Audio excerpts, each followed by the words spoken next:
क्या आपको बार बार खांसी, गले में खराश, सर्दी जुकाम और कफ की समस्या रहती है? क्या मौसम बदलते ही आपका गला खराब हो जाता है और खांसी कई दिनों तक मिटती नहीं है? आजकल प्रदूषण, ठंडी चीजें और कमजोर इम्यूनिटी के कारण बहुत से लोग खांसी और गले की समस्याओं से परेशान हैं।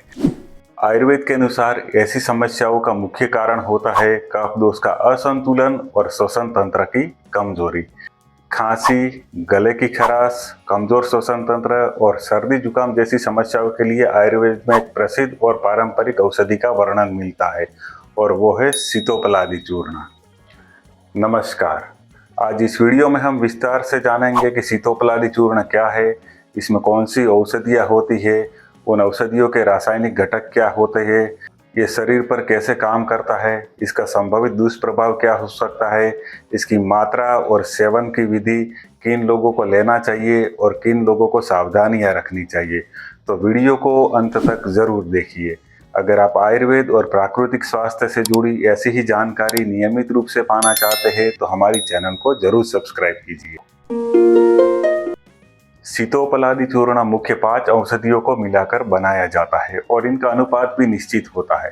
इसमें शामिल है सीतोपला यानी मिश्री जो 16 भाग होती है, वंशलोचन जो 8 भाग होता है, पिपली 4 भाग होती है, इलायची 2 भाग और दालचीनी 1 भाग।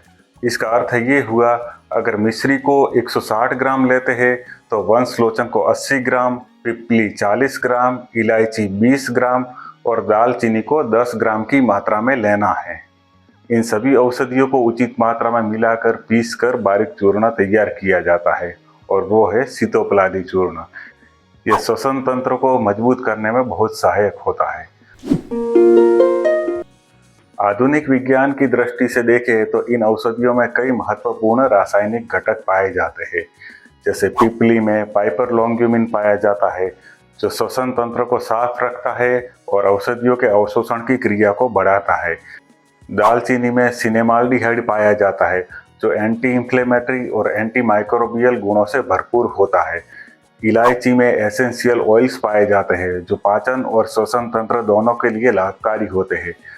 वंशलोचन में सिलिका जैसे खनिज तत्व पाए जाते हैं जो ऊतकों को मजबूत बनाने के लिए सहायक करते हैं। इस तरह इस औषधियों का संयुक्त प्रभाव श्वसन तंत्र को मजबूत करने और कफ दोष को संतुलित रखने में उपयोगी होता है। सीतोपलादी चूर्ण का मुख्य प्रभाव श्वसन तंत्र और कफ संतुलन पर पड़ता है। यह खांसी और गले की खराश को कम करने में सहायक होता है। यह श्वसन मार्ग में जमा कफ को कम करने में मदद करता है। इसके उपयोग से गले में सूजन और सर्दी जुकाम जैसी समस्याएं कम होती है।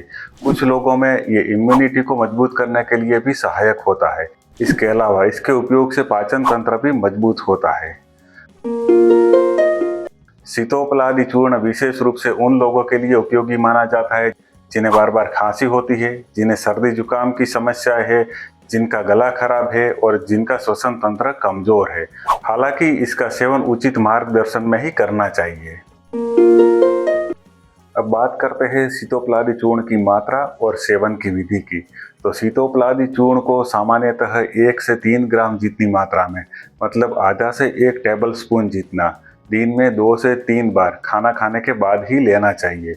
इसको शहद के साथ सेवन करने से बहुत लाभकारी होता है, पर कुछ लोगों को गुनगुने पानी के साथ भी दिया जा सकता है। हालांकि इसकी मात्रा व्यक्ति की उम्र, शारीरिक प्रकृति और स्वास्थ्य स्थिति के अनुसार अलग हो सकती है। अगर सीतोपलादी चूर्ण का अधिक मात्रा में सेवन किया जाए तो कुछ लोगों में पीत बढ़ने, एसिडिटी या शरीर में गर्मी जैसी समस्याएं हो सकती है। इसलिए इसका सेवन उचित मात्रा में ही करना चाहिए। जिन लोगों को डायबिटीज है उन लोगों को सीतोपलादी चूर्ण का सेवन सावधानी से करना चाहिए क्योंकि इसमें सबसे ज्यादा भाग मिश्री होती है। गर्भवती महिलाओं को बिना चिकित्सकीय सलाह के नहीं देना चाहिए। छोटे बच्चों में इसकी मात्रा बहुत कम रखनी चाहिए। तो दोस्तों, सीतोपलादी चूर्ण आयुर्वेद का एक पारंपरिक योग है जो खांसी, सर्दी जुकाम, गले की खराश और श्वसन तंत्र से जुड़ी समस्याओं के लिए उपयोगी होता है। अगर आपको ये जानकारी उपयोगी लगी हो तो वीडियो को लाइक कीजिए, शेयर कीजिए और हमारी चैनल को जरूर सब्सक्राइब कीजिए।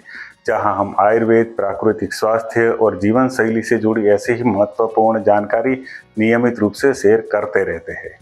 आभार।